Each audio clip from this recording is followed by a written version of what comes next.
Hello students, welcome to RS Group of Schools. I am Gaurav Sharma, your computer teacher. Today we are going to discuss about the topic Truth Table. आज हम आपको truth table के बारे में बताएंगे, जिसको कि हिंदी में सत्यता सारणी के नाम से भी जाना जाता है। देखिए, सत्यता सारणी क्या होती है, हमने अभी आपको लास्ट वीडियो में बूलियन वेरिएबल्स के बारे में बताया था और आपको ये बताया गया कि सत्यता सारणी वो ऐसी टेबल है जिसमें कि हम उन वेरिएबल्स की वैल्यूज को इनपुट कराते हैं। ठीक है, तो अब अगर हम कोई बूलियन एक्सप्रेशन लेते हैं जिसमें कि आपको एक पूरी इक्वेशन दी गई है, उसका जो सॉल्यूशन आएगा उसको आपको किसी प्लेस पे शो करके दिखाना पड़ेगा। ठीक है, शो करना पड़ेगा। तो वो दिखाने की, वो डिस्प्ले करने की जो प्लेस होती है वो हमें ट्रुथ टेबल के द्वारा मिलती है। ट्रुथ टेबल में हम उन सारे वेरिएबल्स का इनपुट वैल्यूज को लिखते हैं और उसका जो रिजल्ट आता है उसको भी वहीं पे डिस्प्ले कराते हैं। तो ये हमारे ट्रुथ टेबल का काम होता है। तो यहाँ पर हमने एक डेफिनेशन लिखी है ट्रुथ टेबल की, जिसको हम लोग देखेंगे कि डेफिनेशन के अकॉर्डिंग ट्रुथ टेबल क्या होती है। देखिए, इसमें लिखा है the tabular representation of the truth values of A compound statement is called truth table. ऐसा कंपाउंड स्टेटमेंट जिसकी जो ट्रुथ वैल्यूज आएंगी उनको हम जिस जगह पे प्लेस करते हैं, जो रिप्रेजेंट करते हैं, उसको हम ट्रुथ टेबल बोलते हैं। ठीक है, अब कंपाउंड स्टेटमेंट क्या है? ऐसी स्टेटमेंट जिसमें बहुत सारे बूलियन ऑपरेटर्स का यूज किया जा रहा हो। ठीक है, कंपाउंड मतलब बहुत सारी चीजों का कॉम्बिनेशन।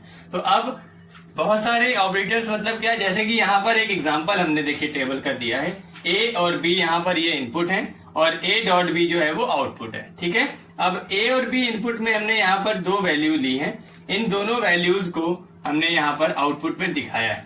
ठीक, वैसे तो यहाँ पर 2 वेरिएबल्स है तो यहाँ पर 4 इनपुट आएंगे, लेकिन मान के हम यहाँ पर एक एग्जांपल के तौर पे हमने 2 वैल्यूज ली हैं और इनके 2 जो है वो रिजल्ट आए हैं, 1 1 दोनों का रिजल्ट आया है। ठीक है, अब ये जिस तरीके से हमारी टेबल बनी हुई है, तो इसमें यहाँ पर एक कहा गया है कंपाउंड स्टेटमेंट। तो ये एक कंपाउंड स्टेटमेंट है, इसमें और भी सारे टर्म्स भी ऐड किए जा सकते हैं। ठीक, अब उसमें जब और टर्म्स ऐड हो जाएंगे तो इसका सॉल्यूशन बढ़ता जाएगा, टेबल के कॉलम्स जो है वो बढ़ते चले जाएंगे।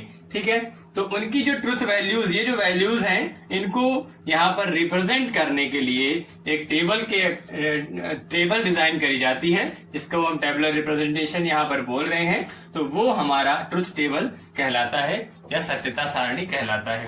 अब हम यहाँ पर कुछ एग्जाम्पल्स लेंगे, कुछ बूलियन एक्सप्रेशंस लेंगे जिनको हम सॉल्व करेंगे इन टेबल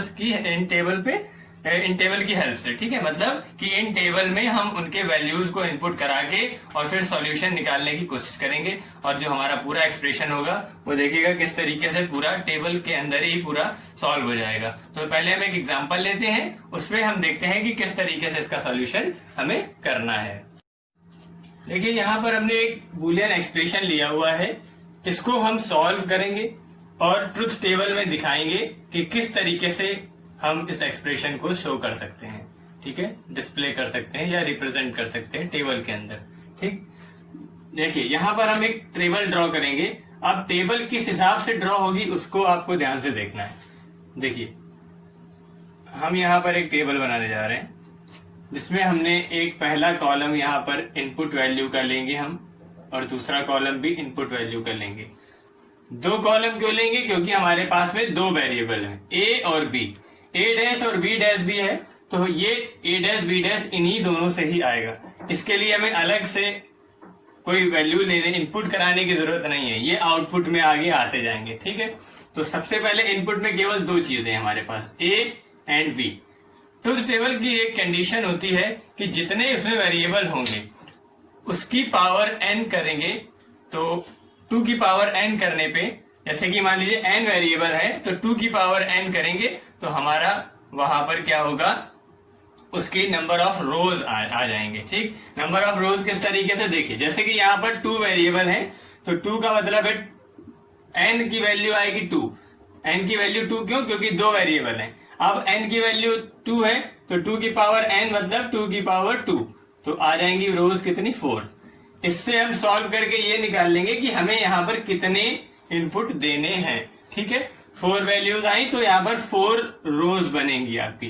तो ये 1 2 3 और ये 4, 1 2 3 4 रोज बन गई। ठीक है, अब इनमें आपका डेटा इनपुट होगा, इनपुट वैल्यूज जो होंगी वो यहाँ पर फिल करी जाएंगी, उसी के अकॉर्डिंग यहाँ पर आउटपुट आता जाएगा। ठीक है, तो ये आपको हमेशा याद रखना है।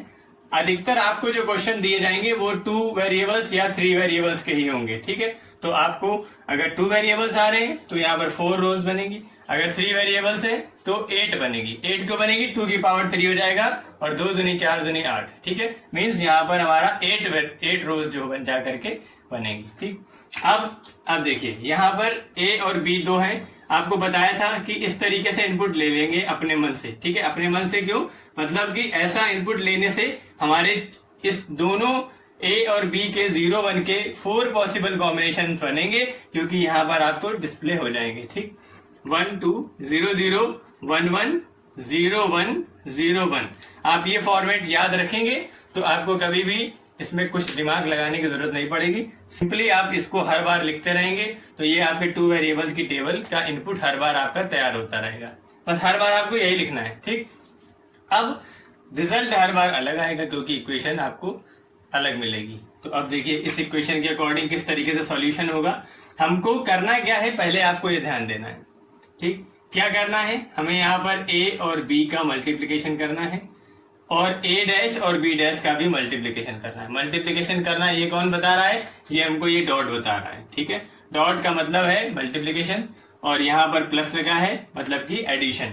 इसको मल्टीप्लीकेशन को हम बोलेंगे एंड ऑपरेशन और प्लस को बोलेंगे और ऑपरेशन। ठीक है, ये डॉट जो है वो एंड ऑपरेटर कहलाता है और प्लस यहाँ पर और ऑपरेटर कहलाता है। ठीक, तो देखिए किस तरीके से हमको ए डॉट बी चाहिए है, वो हम आगे निकालेंगे। पहले हम ए डैश और बी डैश की वैल्यू निकाल लेते हैं। ठीक, हम चाहें तो आगे पीछे भी कर सकते हैं, कोई दिक्कत की बात नहीं है, लेकिन हम पहले क्या करेंगे? ए डैश और बी डैश निकालेंगे। ए डैश और बी डैश कैसे निकलेगा? पहले हम निकालेंगे ए डैश। ए डैश का मतलब है कॉम्प्लीमेंट या इनवर्स, जिसको हम लोग नॉट गेट से रिप्रेजेंट करते हैं। ठीक, अब नॉट ऑपरेटर इसका हमारा जो है ए डैश, उसको किस तरीके से सॉल्व करके दिखाएगा? देखिए ए की वैल्यू जो भी होगी उसका अपोजिट यहाँ पर आ जाएगा। यहाँ पर 0 है तो यहाँ 1 आ जाएगा, यहाँ पर 0 है तो यहाँ 1, यहाँ 1 है तो 0, यहाँ 1 है तो 0। इस तरीके से ए डैश आ गया। सेम प्रोसेस हमारा बी डैश में भी आएगा। 0 की जगह 1 लिख दो, 1 की जगह 0 लिख दो। ठीक है, ये हमारा ए डैश और बी डैश आ गया। अब हमको फाइंड करना है पहले ए डॉट बी, फिर ए डैश डॉट बी डैश, फिर उन दोनों का एडिशन। तो देखेंगे क्या फाइनल आंसर हमारा आ रहा है। सबसे पहले हम निकाल लें यहाँ पर ए डॉट बी, फिर हम निकाल लेंगे ए डैश डॉट बी डैश। इसके बाद में ये एक्सप्रेशन जो है वो उसको निकाल लेंगे A dot B plus A dash dot B dash. इस तरीके से हमारा पूरा इक्वेशन जो है वो, हमारा पूरा एक्सप्रेशन जो है वो सॉल्व हो जाएगा। ठीक है, ए डॉट बी कैसे निकालना है ये आपको आता है। एंड ऑपरेटर आपने पढ़ा है, उसकी जो ट्रुथ टेबल है वो भी आपने देखी है। उसी के अकॉर्डिंग यहाँ पर रिजल्ट लिख देना है। ए और बी का मल्टीप्लीकेशन लिखना है। 0 में 0 का मल्टीप्लाई किया तो 0, 0 में 1 का किया तो 0, 1 में 0 का किया तो 0, 1 में 1 का किया तो 1। अब यही काम आपको ए डैश और बी डैश के साथ करना है। 1 में 1 का मल्टीप्लीकेशन। अब देखिए ए डैश बी डैश है तो इसको देखना है, इन सबको भूल जाएंगे। ये सब समझ लीजिए कि हमको दिख ही नहीं रहा है, ये वाला आपको नहीं दिख रहा है और ये नहीं दिख रहा है, सिर्फ आपको अब क्या दिख रहा है? ये ए डैश और बी डैश वाली लाइन। ठीक, तो देखिए 1 1 का मल्टीप्लीकेशन 1, 1 0 का 0, 0 1 का 0, 0 0 का 0। ये हमारे दो रिजल्ट आ गए। अब इन दोनों की हेल्प से हम एडिशन करके यहाँ पे फाइनल रिजल्ट निकालेंगे। कैसे निकलेगा? 0 में 1 ऐड करेंगे तो 1 आएगा, 0 में 0 ऐड करेंगे तो 0 आएगा, 0 में 0 ऐड किया तो 0 आ गया और 1 में 0 ऐड किया तो 1 आ गया। ये हमारा फाइनल आंसर आ गया। ठीक है, क्या आया? ये आ गया 1। ये देखिए एडिशन हो रहा है, मल्टीप्लीकेशन नहीं। तो जैसे 0 1 1, 0 0 0, 0 0 0 और 1 0 1, इस तरीके से हमने इस टेबल को सॉल्व कर लिया। ठीक है, तो ये हमारा पूरा सॉल्यूशन है जो कि हमने सत्यता सारणी या ट्रुथ टेबल के अंदर देखा। तो इस तरीके से आपने यहाँ पर देखा कि कैसे हम किसी एक्सप्रेशन को सॉल्व करते हैं, ठीक है, ट्रुथ टेबल की हेल्प से, मतलब कि ट्रुथ टेबल में उन वैल्यूज को कैसे इनपुट कराते हैं, रिप्रेजेंट करते हैं, ये चीज हमने आज देखी। अब हम इसके आगे नेक्स्ट वीडियो में आपको ये जो एक्सप्रेशन आपको बताया गया है इसी तरीके से इसका एक पर्टिकुलर टॉपिक आपको पूरा बताएंगे कि अगर बूलियन एक्सप्रेशंस डिफरेंट काइंड्स के आपको दिए जाते हैं तो उनको किस तरीके से वहां पर सॉल्व करते हैं। उनके लिए उनका प्रेसिडेंस ऑर्डर भी होता है कि कौन सा एक्सप्रेशन पहले सॉल्व होगा, कौन सा बाद में होगा, वो सब चीजें भी आपको बताई जाएंगी। तो उसको देख करके और उस टॉपिक को फिर अगली नेक्स्ट वीडियो में समझिएगा। तब तक आज जो आपको बताया है उसको ध्यान से देखा आपने और उसको देखने के बाद समझिए, याद रखने की कोशिश करिए। तब तक के लिए keep studying and be happy always. Thank you.